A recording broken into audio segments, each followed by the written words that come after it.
Voltamos a apresentar Jornal Brasil Rural. 10 horas e 17 minutos no horário oficial de Brasília e nós estamos de volta com o Jornal Brasil Rural, o seu encontro de todas as manhãs com as mais recentes notícias do agro brasileiro. E agora seria o momento de nós irmos a São Paulo conversar com a nossa queridíssima economista Caterine Buso. Porém, hoje nós não teremos os assuntos internacionais, não teremos o giro do agro pelo mundo, porque a Caterine está imersa num projeto, né? Ela é secretária da CONAF, como nós sempre reiteramos aqui. Então ela está num projeto hoje que ela não poderá participar do Jornal Brasil Rural, mas amanhã a Caterine estará de volta aqui trazendo as excelentes notícias que traz sempre sobre o agro pelo mundo. Hoje nós teremos uma entrevista um pouco diferente. Nós vamos acompanhar uma entrevista gravada pelo jornalista Vanderlei Munhoz com o diretor de mecanização do Grupo Bom Futuro, o José Vengros Filho. Nessa entrevista, né, como ela é mais longa, eu dividi ela em duas partes. Então, na primeira parte, o nosso entrevistado conversa com o Vanderlei Munhoz sobre a sua trajetória no agro, a evolução tecnológica no campo e o desenvolvimento do agronegócio no estado e no país. Vamos acompanhar a entrevista. Eu tenho a satisfação de receber o diretor de mecanização na Bom Futuro, José Vengros Filho, mas ele é conhecido como Zezão.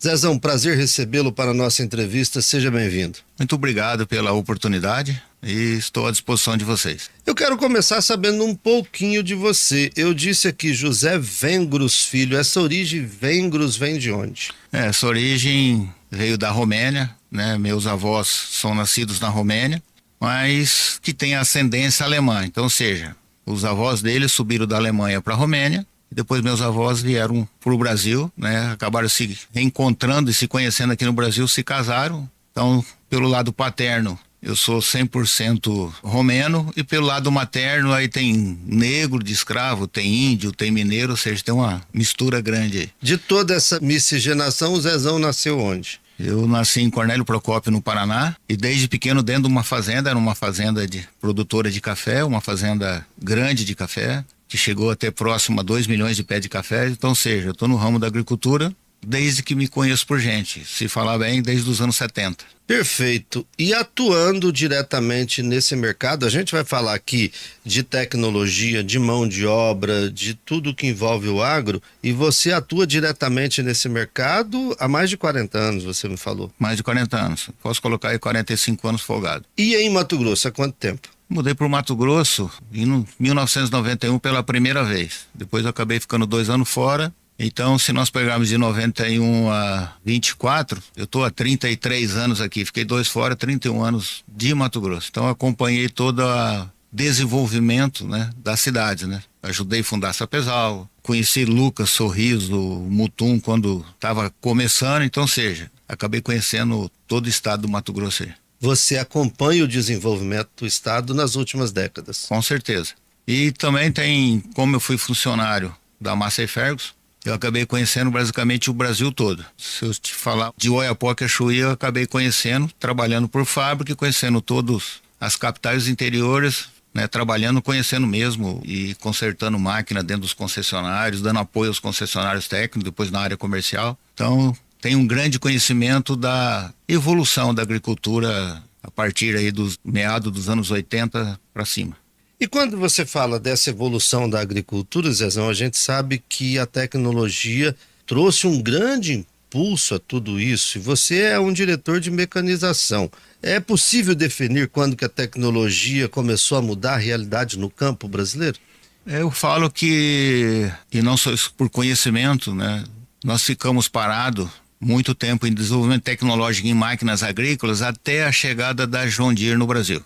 E isso aconteceu em 1998, porque naquela época a gente só tinha Valmet, que depois acabou virando Valtra, Massey Ferguson, Ford, que depois acabou virando New Holland, e algumas marcas brasileiras como a CBT, mas já estava extremamente falida, não tinha tecnologia. Então, com o adendo da John Deere para o Brasil, ela revolucionou a tecnologia em máquinas agrícolas, trazendo já um trator de uma potência média totalmente diferenciado. Enquanto aqui no Brasil se usava uma transmissão 100% mecânica, ela já entrou com uma transmissão hidráulica. com apoio hidráulico, né? Isso começou a trazer uma diferença e dali para frente todo o restante da indústria acompanhou, veio e deu essa mudança que nós temos hoje.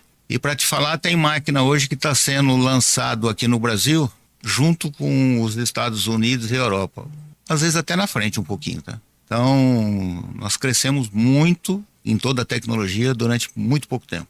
Quando você fala desse crescimento tecnológico, Zezão, existe, na maioria das pessoas que não vivem o agro, as pessoas que não fazem parte do dia a dia do agro, elas acreditam que a tecnologia talvez provoque desemprego, ela aniquila a mão de obra. Isso não é uma verdade, né? Não, muito pelo contrário. O homem ainda vai ser insubstituível, né? Mas quando a gente se falar de tecnologia, e ainda eu acho que nós não estamos prontos para as máquinas se dirigem sozinho, né? Totalmente digitalizadas e automatizadas. Digitalizada ainda não, ou seja, ainda vai depender do ser humano. Mas vou só te dar um comparativo. Todo mundo, para se deslocar, usa GPS que está no teu celular, né? Você pode usar ou um programa ou outro programa, não sei o quê, mas, por exemplo, dentro de uma máquina agrícola, a gente usa um sistema de satélite que o erro máximo admissível é 3 centímetros. Então, ou seja, 1,5 centímetro para a direita, 1,5 centímetro para a esquerda. Hoje, um componente desse, com autocorreção, custa em cada máquina em torno de R$100 mil. Então, ou seja, a grana envolvida para ter a qualidade que nós temos que ter hoje é muito maior do que os melhores celulares que tem no mercado hoje. A precisão tem que ser absurda, né? Nós estamos falando de centímetros e bem poucos centímetros. Eu estou conversando na entrevista de hoje com o José Vengros Filho, o Zezão, que é diretor de mecanização na Bom Futuro. E aí você falou ainda há pouco, Zezão, que o Brasil às vezes até sai à frente de alguns países, dos Estados Unidos e até da Europa. Porém, tem uma questão. Os grandes centros de pesquisa que desenvolvem toda essa tecnologia geralmente estão ou nos Estados Unidos ou na Europa. E a gente está num país com uma temperatura diferente, a gente chama aqui de agricultura tropical. Como que é feita essa adaptação do que é produzido lá fora para operar no país? Com a importância que o Brasil teve em produção nesses últimos anos, né? A capacidade produtiva do Brasil cresceu muito, em muito pouco tempo em relação aos outros países, né? Velho continente, o próprio Estados Unidos. Algumas empresas já tomou uma decisão de trazer um centro de desenvolvimento tecnológico aqui para o Brasil. A John Deere lançou o dela, inaugurou o ano passado, na região de Indaiatuba, ou seja, dentro de muito pouco tempo, as máquinas que vai ser lançada aqui no Brasil, vai ser desenvolvida aqui dentro por engenheiros brasileiros, né, com tecnologia brasileira, para depois ser exportado para outras partes do mundo. Então, ou seja, isso já está mudando. Agora, só mudou com a importância que o Brasil teve nesse crescimento em agricultura e pela quantidade de máquinas que ele começou a vender, que começou a suportar o país. Ou seja, quando se pensa em algo novo lá fora, essas grandes indústrias já pensam que é preciso desenvolver para o Brasil. E o Brasil passa a ser já um exportador disso tudo. Com certeza, né? O Brasil passou a ser interessante no ramo agrícola pelo mundo inteiro, e principalmente com o adendo da tecnologia. O que se deu para se ver aqui dentro do nosso país? Como o Brasil, na agricultura, ele precisa ser competitivo, né? Ele precisa ser competitivo por eficiência, não tem agricultura, não tem subsídio nenhum, como existe lá fora. O Brasil cresceu muito em alta produção, em soja, em algodão, ultrapassamos vários outros países que são produtores muito mais velhos que nós. E também aceitando máquinas mais novas, mais tecnológicas e mais produtivas. Porque como nós somos um país continental, você precisa de máquinas, né, altamente produtivas. Então, somando tudo isso, esse mercado se abriu absurdamente para o Brasil. Você falou sobre algo extremamente preciso, que só se admite uma margem de erro de 3 centímetros, sendo 1,5 centímetros para cada lado, ou seja, não se pode desviar ali praticamente nada. Isso é uma tecnologia extrema. O que a gente tem assim de mais tecnológico que opera no campo aqui em Mato Grosso, para que as pessoas possam, quem não conhece o agro, entender assim, o que teria de ponta hoje que às vezes as pessoas nem sabem? Não, eu acho que são vários conceitos, né? Então, por exemplo, quando se fala em agricultura de precisão, né? Quando eu estou falando de 3 centímetros, eu estou falando numa precisão. Que isso custa muito caro.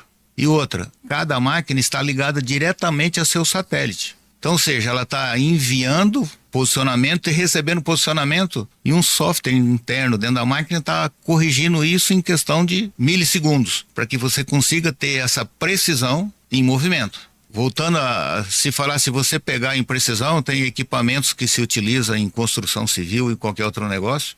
Você precisa de estar o teu GPS parado 2 horas no mesmo lugar para você ter uma precisão. E não chega a ser como uma máquina dessa, né? Então o Brasil está passando por essas novas evoluções de tecnologia.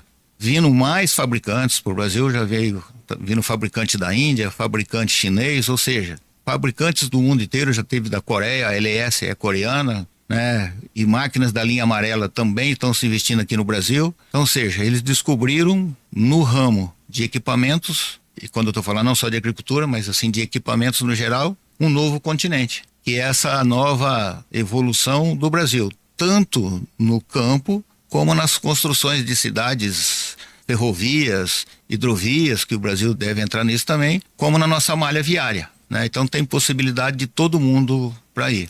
E eu acho que o próximo passo que nós vamos ter agora, quer dizer, já foi lançado, e agora há pouco tempo, né, pela Roche aqui no Brasil, a primeira plantadeira automotriz, ou seja, ela não depende de trator, né, e ela vai se dirigir sozinha.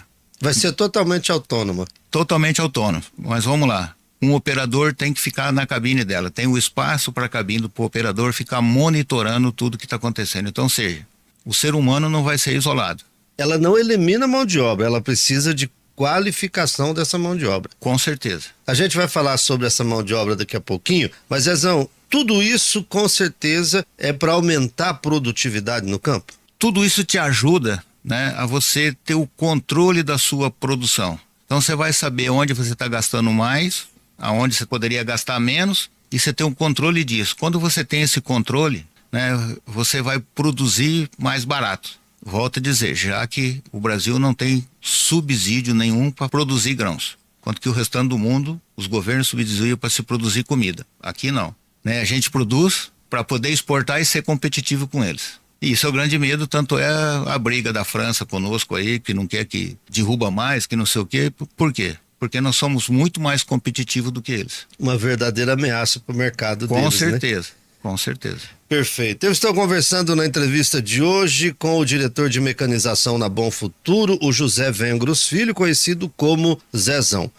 Zezão, e no tocante à mão de obra? A gente falou aqui que exige-se uma mão de obra mais qualificada para operar toda essa tecnologia que está lá no campo. Como é que vocês têm trabalhado para poder suprir essa mão de obra tão qualificada? Então vamos lá. Nós temos que entender do que a gente está falando de mão de obra, correto? Então, se falando lá no campo, eu preciso primeiro de mão de obra operacional, né? Que são os operadores de máquinas agrícolas e essas máquinas com um bando de informação moderna. Inclusive máquinas trabalhando online, né? Nós temos nas fazendas já onde nós temos comunicação, que é cobertura por rede celular. Você consegue, inclusive, baixar programa, mandar qualquer coisa para o operador em questão de segundos, né? Então, ou seja, operacional. Operacional dentro do Mato Grosso, nós temos duas vertentes, vamos dizer. Primeiro é o Senar, né, que está vinculado diretamente à agricultura. Então, eles têm investido muito em qualificação de mão de obra operacional. Então, o Senar tem dado um apoio muito grande aos agricultores, né, para que qualifique a cada dia mais essa mão de obra operacional. Por um outro lado, os fabricantes também investiram, através da sua rede de concessionários, em instrutores que consigam ministrar treinamento operacional para suas máquinas que estão no campo. O Senar dá um treinamento básico, mas fala de todas as marcas, e os concessionários estão mais específicos na sua marca. Então, ou seja, ele vai lá e fala para os agricultores, né, sobre o seu produto, sobre a sua marca que se revende. Então, eu acho que nós temos dois bons Um seria um instituto e outro reforçando a qualificação das pessoas. Dois grandes parceiros, né, do produtor rural, que fazem com que essa mão de obra seja qualificada para atender essa demanda. Qualificada e que o cara entenda essa modernidade que tem na máquina para tirar o melhor possível. E o que é interessante que você falou é que a própria indústria também já se preocupa com isso, né? Sim. Aí, por um segundo lado,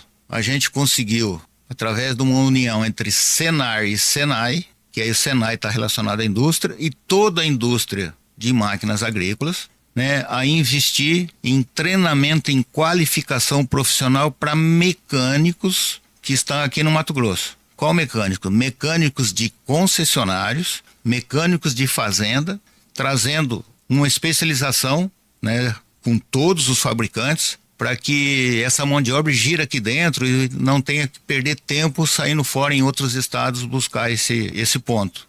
E o importante, né?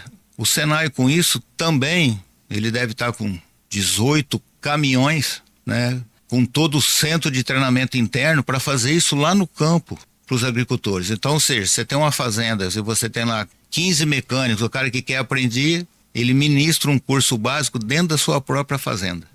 E o que é muito interessante que você falou, né, sempre tem que ter o homem, né, a figura humana ali operando o equipamento.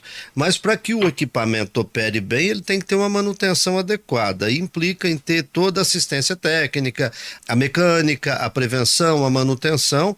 Exige um exército por trás dessa tecnologia também, né? Com certeza, né? Quando a gente olhava lá no passado, como eu estou no Mato Grosso há muito tempo, o Mato Grosso hoje, se não me engano, está plantando 12, 13 milhões de hectares. Então, ou seja, o crescimento de máquinas e de pessoas para trabalhar com isso foi muito maior do que a rede de concessionários consegue contratar e colocar mecânicos de disponibilidade, até pelas distâncias que nós temos no Mato Grosso.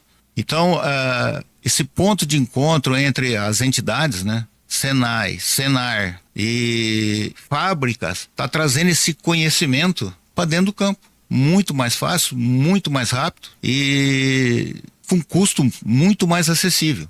E logicamente que essas pessoas vai ter uma remuneração muito melhor. Ele não vai depender de estar na cidade sendo um mecânico de carro, de alguma outra coisa. As máquinas tecnológicas exigem mais e com certeza remunera mais. Uma mão de obra mais bem remunerada. Quando a gente fala de tecnologia, de investimento em maquinários, né, modernos assim, Zezão, a gente fala que isso é possível somente para o grande produtor, porque Mato Grosso é um estado que tem grandes produtores, ou para o pequeno e médio produtor. Isso é algo interessante que vale realmente a pena, que ele precisa de começar a observar isso para poder aumentar a sua produtividade com um menor custo. Vamos lá. Tem para todo mundo. Então, para mim, o que é tecnologia? Aquilo que faz bem para você. Lógico que um médio, um pequeno agricultor não vai investir num trator de alta potência, de alta capacidade com alta tecnologia. Mas para o trator pequeno dele, ele pode investir em tecnologia. E quando eu estou falando de investir em tecnologia, ele pode, por exemplo, descobrir que o trator dele está deixando de produzir de 30% a 40% por dia, porque não tem o controle. Hoje, com uma telemetria, ele vai saber que ele está perdendo essa eficiência de 30% a 40%. Então, para ele, isso vai ser econômico. Então, ou seja, não precisa ser o grande agricultor para adquirir essas máquinas. Isso vai estar no campo para todo mundo, né? Inclusive, a questão que eu te disse lá de agricultura de precisão, dessa precisão de 3 centímetros, está disponível para todo mundo. Ou seja, ele não precisa ter um grande equipamento, mas ele pode trazer essa tecnologia e colocar e adaptar no seu pequeno equipamento para ter uma agricultura de precisão que vai dar mais resultado. Com certeza, e ter o controle, né, dentro da sua propriedade ou dentro do seu próprio celular do que a máquina dele está produzindo a cada instante, de quanto ele está consumindo, né, do que ele está gastando. O cara consegue ver isso instantaneamente. Ou seja, o motor da máquina funcionando, é importante que eu acompanhe para saber se ele está me entregando o necessário para o consumo que ele está tendo. É isso aí que seria uma telemetria? É isso aí, vamos lá. Eu sei qual a eficiência que eu estou usando do meu motor. Eu estou usando 100%, estou usando 90%, estou usando 60%, estou usando 120%. Então o cara consegue saber isso na hora e logicamente que ele consegue saber, peraí, eu estou jogando combustível fora em uma operação errada. Eu tenho que melhorar essa operação. Então, com isso, ele corrige esses erros que tem e automaticamente esse custo baixa para ele. Muito bem. Conversando aqui com o José Vengros Filho, diretor de mecanização na Bom Futuro, muito conhecido como Zezão, aliás, conhecido como Zezão. E, Zezão, quando a gente fala de toda essa tecnologia, que ela traz esses benefícios para o produtor, em ganho, em produtividade e tudo mais, a gente tem que pensar que isso também traz um resultado extremamente significativo na preservação ambiental, não?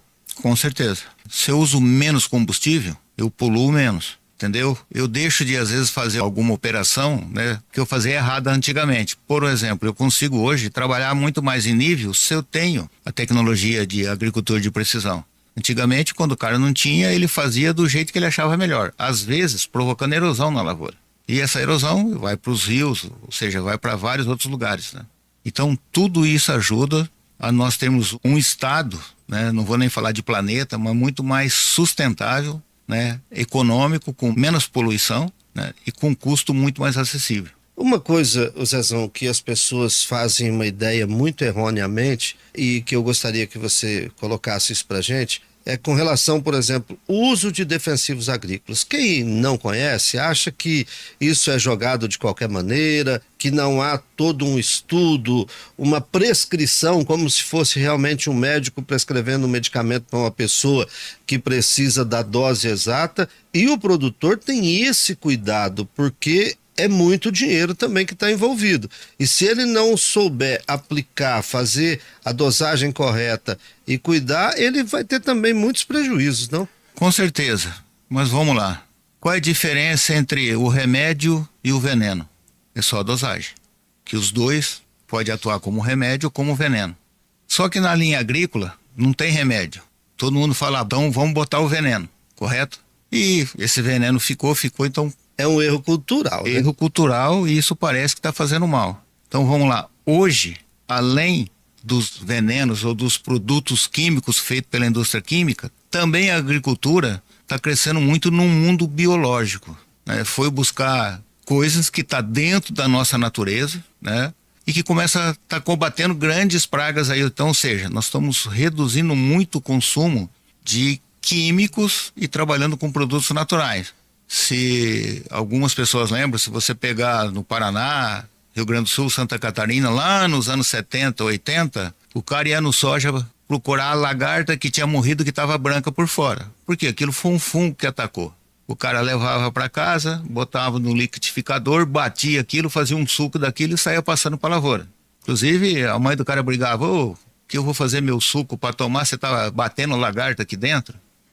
Então, ou seja, hoje nós já chegamos num ponto que isso está industrialmente e que o agricultor pode produzir isso dentro da sua própria indústria, dentro da sua própria fazenda. Eu estou falando indústria porque a agricultura para nós é uma indústria a céu aberto. E isso está barateando muito o custo. E hoje eu acho que a agricultura já está chegando quase a 50% de químicos e 50% de biológico. E as próprias multinacionais viram que o biológico é a grande tchan do momento e também investiram. Estão investindo cada vez mais. Cada vez mais em produtos de biologia, né? Mas voltando só a falar, existem algumas limitações. Por exemplo, perto de um curso d'água, eu não me sei expressar agora com a distância, mas a 200 metros você não pode aplicar. E com o controle do teu pulverizador hoje, você tem a certeza que teu operador não fez isso. Você consegue controlar daqui, entendeu? Se você mandar um programa para ele, ele pode andar ali e ele não vai soltar uma gota de veneno. Ele não vai soltar veneno por quê? Está programado nele que ele não poderia. Está perto de uma rodovia. Não pode. Então essas limitações, a tecnologia está trazendo e nos auxiliando também. Perfeito. Zezão, olha, eu diria para você que a gente conversaria pelo menos mais uma hora aqui, porque eu fiquei com tantas perguntas na cabeça que eu gostaria de fazer, que eu acho que a gente vai convidá-lo outra vez para vir aqui. Agora eu te pergunto, para a gente fechar, nesses seus cerca de 45 anos atuando na agricultura, você imaginava que nós chegaríamos a um ponto tão elevado de tecnologia, de agricultura e precisão? E já emendando com isso, o que nós podemos esperar aí nas próximas décadas? É possível vislumbrar? Olha, não, né? Lá no passado, quando você pensava, quando a gente tinha tratores com desatualizações tecnológicas, né? E sem investimento, ou seja, não vinha aqui, a gente ficava dependendo, e a nossa indústria também não tinha nem capacidade de exportação. Porque quando um país de primeiro mundo ia comprar um trator, queria tecnologia, o Brasil não tinha, né? E aí como é que você vai vender o que você não tem? Não tem como você vender. Você só vendia o que tinha pouca tecnologia. Logicamente, países que têm dificuldade de pagamento e que traz um monte de problemas. Então, eu vou te dizer que a nossa geração, eu sou nascido em 1960, né? A gente está passando por alguns privilégios que pouca gente vai ter. Então, vamos lá. Primeiro era só rádio, depois veio a televisão ali nos anos 60, né? Final dos anos 50, início dos anos 60. Depois, lá na época, era o telegrama e o famoso telex, né? E assim, essa evolução foi absurdamente. Eu lembro que quando eu vim para o Mato Grosso em 91, tinha um negócio que era espetacular, mas espetacular. Você enfiava um papel aqui, o cara recebia lá no Rio Grande do Sul. Quem sabe o que é fax hoje? A nova geração não sabe. Não E para nós foi espetacular. Espetacular. Foi realmente. Entendeu? Então, ou seja, a gente não sabe o que tem de vir para frente, mas o que a gente está vendo, né? Ou seja, que a gente está participando, o que vai ser o melhor para nós. Então, a gente tem algum ponto que nós imaginamos, né? Trator 100% autônomo não vai ter condições, porque não é uma rua, uma estrada. Você não consegue ter. Mas eu acho que um operador vai trabalhar com 3 tratores. Né? Ele num e 2, cada lado, acompanhando o que ele está fazendo. Mas a integração entre as máquinas, eu acho que vai ser muito importante. Eu posso estar com uma coletadeira colhendo, entendeu? Uma plantadeira plantando junto no mesmo tempo, um pulverizador pulverizando, vários fatores acontecendo dentro da mesma área, no mesmo momento, com um controle total, que até então a gente não tinha. E essa questão tanto da pulverização quanto do plantio, você já consegue controlar o espaço da semente, né? Eu quero colocar uma semente a cada tanto centímetro eu consigo colocar. Inclusive, se eu estou numa curva de nível, compensando se ela está côncava ou está convexa. Tudo isso já é possível. Tudo isso é possível hoje. Então a gente tem muita coisa. E outra, né? A pulverização, se eu tenho que atingir um alvo hoje, o erro máximo é 1 centímetro. Ou seja, se eu tinha que jogar o produto aqui, posso jogar 1 centímetro de diferença, mas vai cair nesse 1 centímetro que eu estou te dizendo. Então, ou seja, se errar, né? Se errar. Então a gente está evoluindo muito e vai vir muita coisa nova para cá. Mas volto a dizer, o ser humano vai ser a parte principal de todo esse negócio. E aí, a gente poderia então, Zezão, dizer assim para essa nova geração que está chegando: se qualifiquem, se preparem, porque tem um mercado pujante de mão de obra bem remunerada chegando aí? Com certeza tem, né? Se qualifique mesmo, estude, né? Se dedique ao seu negócio, porque quem se dedica, faz o que gosta, coloca amor em tudo. Quando você coloca amor, tu é insuperável. Então, esse novo operador dessas novas máquinas de alta tecnologia tem que se qualificar. E outra, ele não vai precisar ir fora, não vai precisar estudar nos Estados Unidos, não vai poder fazer nada. Ele vai ter treinamento aqui dentro do nosso estado. E só para ter uma comparação, hoje uma coletadeira de algodão custa $1.300.000. Estou falando de em torno de 7 milhões de reais. Então, ou seja, você não tem um carro de 7 milhões de reais na tua casa, pode ser o maior agricultor para pilotar. Mas ele dá isso para um operador que está lá dentro da sua propriedade. Então, a tendência é esta: se qualificar, se profissionalizar, que vai ser remunerado. Muito bem. José Vengros Filho, conhecido como Zezão, diretor de mecanização na Bom Futuro, nosso entrevistado de hoje. Zezão, prazer imenso de conhecer. Aprendi muito com você nesse bate-papo. Eu espero que a gente tenha outras oportunidades, porque eu fiquei aqui com um montão de perguntas para lhe fazer ainda. Então, te agradeço imensamente tirar um tempo na sua agenda tão ocupada, vir bater esse papo conosco. E eu espero que em breve a gente tenha outras oportunidades. Eu que agradeço. E uma coisa que eu sempre falei, a única coisa que é tua e ninguém vai tirar de você é teu conhecimento. E nada mais gratificante que você distribuir o teu conhecimento com as outras pessoas. Então eu vou estar sempre à disposição na hora que vocês precisarem, tá? E a gente está falando aqui de uma agricultura, né, de um estado maravilhoso que nos acolhe espetacularmente, né? Embora o nosso apelido aqui é pau rodado, né? Mas a gente rodou com satisfação e somos com orgulho, né? Isso aí, estamos com a nossa família, filhos, todos crescendo aqui dentro. Então, isso só me traz uma gratificação enorme. Estou sempre à disposição. Obrigado. Encerro a entrevista de hoje, que recebeu aqui o Zezão, que é diretor de mecanização na Bom Futuro, José Vengros Filho. Com chuva ou com sol, há sempre alguém no campo produzindo alimentos. Jornal Brasil Rural.